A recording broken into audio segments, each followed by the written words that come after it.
Red dust curled and swirled around the border market, a place where people bought horses, sold guns, and sometimes even sold other people. Amid that noisy crowd, an Apache woman was dragged into the center of the market. She was tall, her muscles rippling under sun-darkened skin, her black hair hastily tied back, her eyes bright like flint. Neola. Next to her, an old woman shot her a contemptuous glare. "She cannot bear children," the old woman said coldly. "Keeping her is just disgraceful. If anyone needs labor, name your price." The men burst into laughter, some tossed empty bottles, some whistled. One man called out mockingly, "How much for this mare to pull my cart?" Neola clenched her fists but said nothing. The wind snapped her torn skirt, revealing strong calves and a long scar running like life's own blade across her skin. In the crowd stood Silas Ward, a widowed rancher with pine sap on his shirt sleeves. He did not leer like the others. When the bidding began, Silas stepped forward and laid a pouch of coins on the table. "I am not buying a person," he said, his voice rough like a saw cutting wood. "I am taking her with me." The crowd fell silent. A few scoffed, a few stared. But Silas never looked back. He threw a leather coat over his shoulder and nodded toward Neola. "Come on." "At my place, no one has a price tag." Neola stood still for a moment, then gave a small nod. As they walked away from the market, the wind picked up, carrying sand and whispers behind them. For the first time in many years, she felt like she was being led away as a human being, not dragged off like a piece of cargo. The road away from the market stretched on like it had no end. The sun beat down on cracked earth, the horse snorted heavily, and dust clung to their shoulders like a second skin.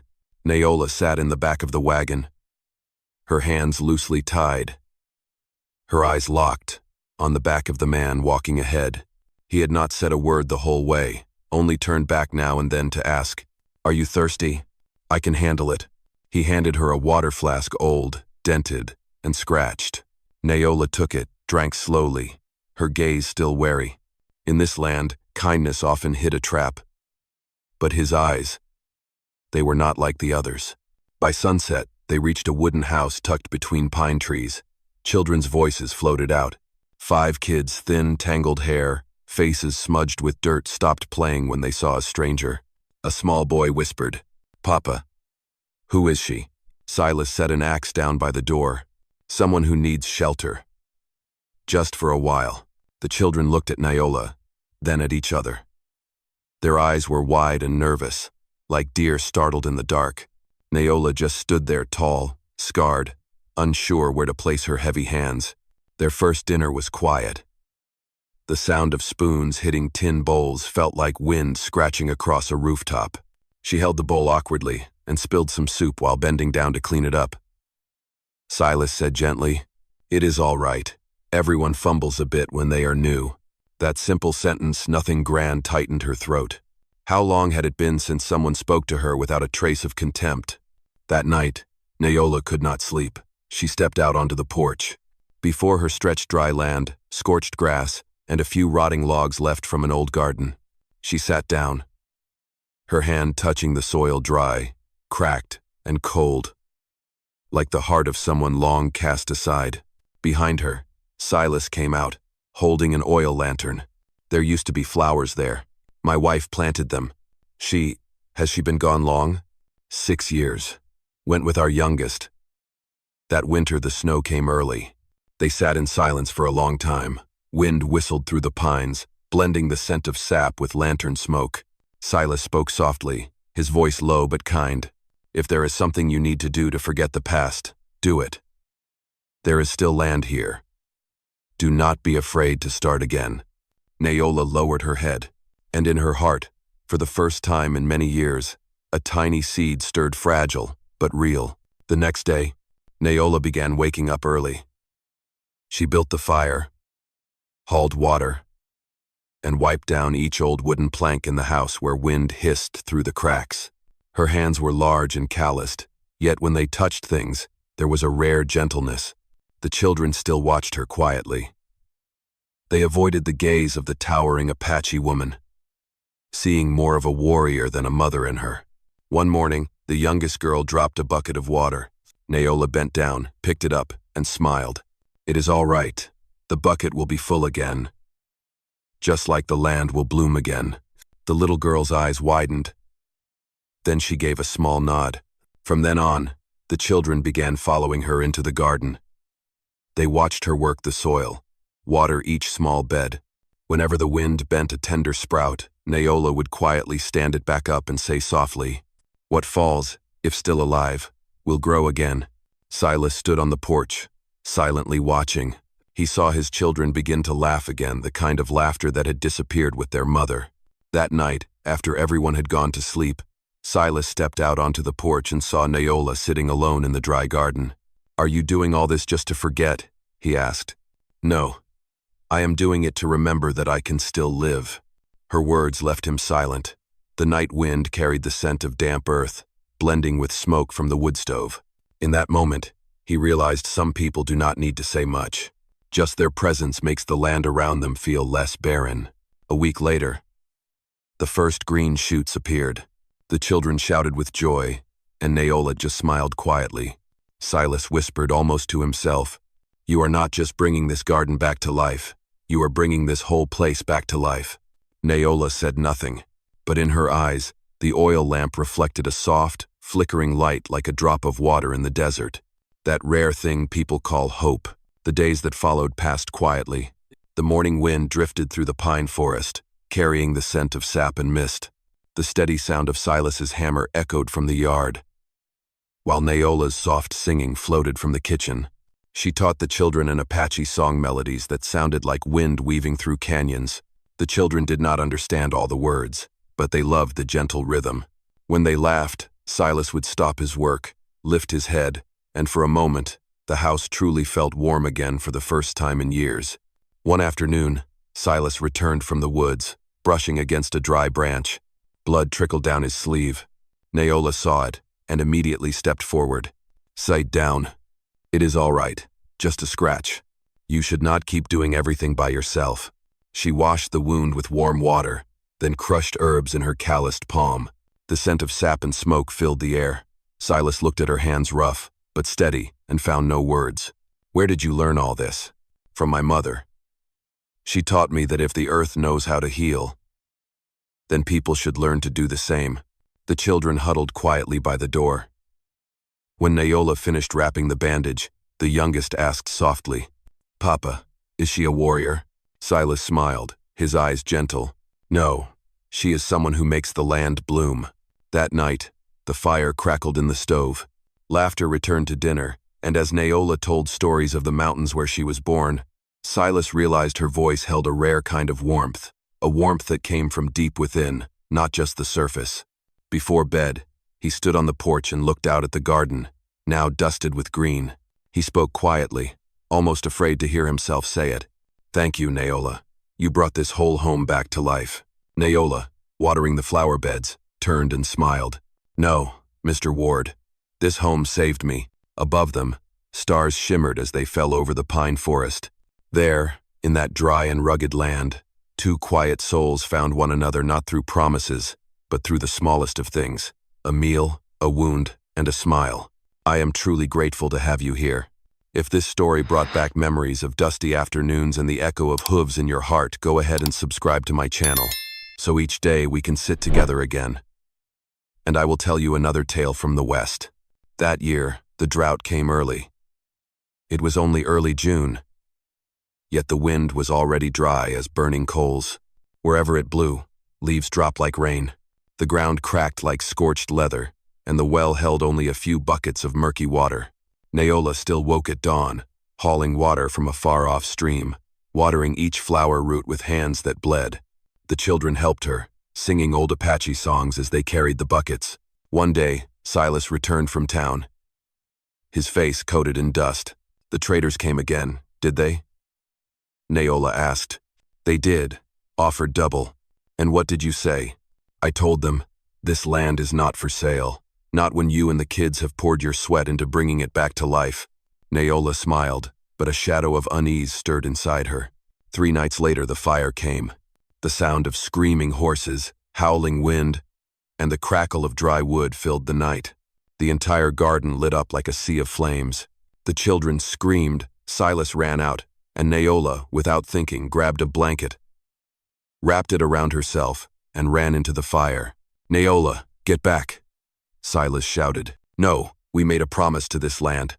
She pushed through the burning shrubs, trying to save what flowers she could. The firelight lit up her muscular frame, revealing a raw, untamed strength, fierce and beautiful. But the thick smoke brought her down. Her eyes stung, and her breath broke into ragged gasps. Silas rushed in, pulled her from the flames, and held her tightly in his arms. "You are out of your mind. You are going to die for this garden. If we do not protect it, then I am just someone to be sold again." Her words struck him silent. He carried her inside, laid her on the wooden floor, and with trembling hands, held her sun-darkened palm. That night, the fire slowly faded. The garden was reduced to ashes, but inside the little house, the children sat around Neola, clinging to her hands, whispering, "Mama Neola, do not sleep, Mama." Silas bowed his head, his voice hoarse in the dark. "You did not just save the garden, Neola. You saved all of us." Outside, the smell of smoke and sap hung heavy, like a vow. Across the field of ashes, the hot wind blew the dust away, but somewhere, in that charred ruin, one tiny green shoot reached for the sky. The next morning, mist hung low over the charred remains. The garden was silent, like a grave. Neola sat on the porch, her hands wrapped in bandages, fingers swollen from the burns. The children huddled quietly around her, their faces streaked with ash, none of them saying a word. Silas stepped out and sat beside her, setting down an old shovel. "You could rest for a few days. We will start over later." Neola looked out at the ashes, her eyes deep and steady. "No, if we wait, the earth will die for good. We start again today." He said nothing. She spoke as if she had nothing left to lose. Yet her voice carried something that made people believe. That afternoon, the whole family returned to the garden. Silas dug, Neola tilled. The children picked through charred wood. With the well dried up, they hauled water from a stream half a mile away. Each bucket poured onto the soil was like breath given back to the land. Word spread across the region. People from nearby, some who had once looked at Neola with suspicion, began to arrive. One man brought seeds. "I heard you are planting again." "That is right." "Then, let me offer a few." One by one, they came, some with seeds, some with water, some with their hands. And under Neola's strong, steady hands, the garden began to live again. One morning, when the first green shoots pushed up from the ashes, Silas placed his hand on her shoulder. "Look, the land has chosen you." Neola smiled, a simple smile that shone like early spring sunlight. "No, Mr. Ward, the land just needs someone to believe in it." That afternoon, as the children watered the beds, Neola looked around at the once strange faces now smiling back at her. And for the first time in years, she felt warmth inside her chest, like she was no longer someone who had been sold, but someone who was needed. That night, beneath a pale moon, Silas looked out at the reborn garden and said quietly, "Maybe fate did not bring you here to work, Neola. Maybe it brought you to teach us how to live again." She answered softly, her gaze rising to the star-filled sky. "No one comes back to life alone, Silas. Just like no land turns green without many hands helping it grow." The wind stirred the new leaves, and the scent of damp earth rose rich into the air. In the wooden house beneath the forest trees, for the first time in years, the children slept deeply. And out there, in the garden that had once burned to the ground, life had begun to breathe again. That autumn came late, but it came gently. Golden sunlight spread across the leaves, and the garden Neola had rebuilt was now so lush that travelers passing by would stop just to admire it. Wildflowers bloomed brightly along the wooden fence. Bees buzzed, butterflies fluttered. The laughter of children danced in the breeze, while Silas stood at a distance, quietly watching it all. A man who had once lived by saw, axe, and solitude, now finding his heart filled with something soft and full. One afternoon, the town held a harvest festival. From afar, the Ward family was invited. The children were excited, but Neola hesitated. "I do not think they will want to see an Apache woman there." Silas smiled, adjusting his worn leather hat. "If they see the flowers your hands have grown, they will understand." When they arrived, the crowd went silent at first. Whispers floated through the air. "That is her, the woman who was sold at the market." the Apache woman living with Ward's children. But then, the children ran into the square, holding bright bouquets from Neola's garden. They placed them on the festival table, and the colors were so vivid, everyone had to stop and look. The village elder stepped forward, his voice rough. "These flowers, where did they come from?" Silas answered, "From burned land, brought back to life by her hands." The crowd fell still. Then a woman stepped forward and placed a loaf of bread in Neola's hands. "For the one who made the land live again." From that day on, the way people looked at her changed from doubt to respect, from caution to admiration. And in the middle of the festival night, as folk music played, Silas turned to Neola, watching her in the firelight. "You remind me what it means to be alive." No one else could have done that. She smiled softly, her eyes glowing like a warm oil lamp. "And you, Silas, remind me that kindness still lives on this land." They said nothing more. On that western night, with the wind carrying the scent of ripe corn and the laughter of children, the two stood side by side, not needing vows, not needing paper, just the peace they both once thought they would never find. From then on, the townspeople called her Mama Neola, and the Ward homestead became a place people came to see not for the land, but to visit the garden of the Apache woman who was once cast aside, now the very soul of the town. 3 years later, the spring wind swept once more through the valley, carrying the scent of wildflowers and fresh pine wood. The garden in front of the Ward home had become a small paradise in the middle of the drylands, flower beds thick as waves, bees buzzing joyfully, and the old wooden fence wrapped in lush green vines.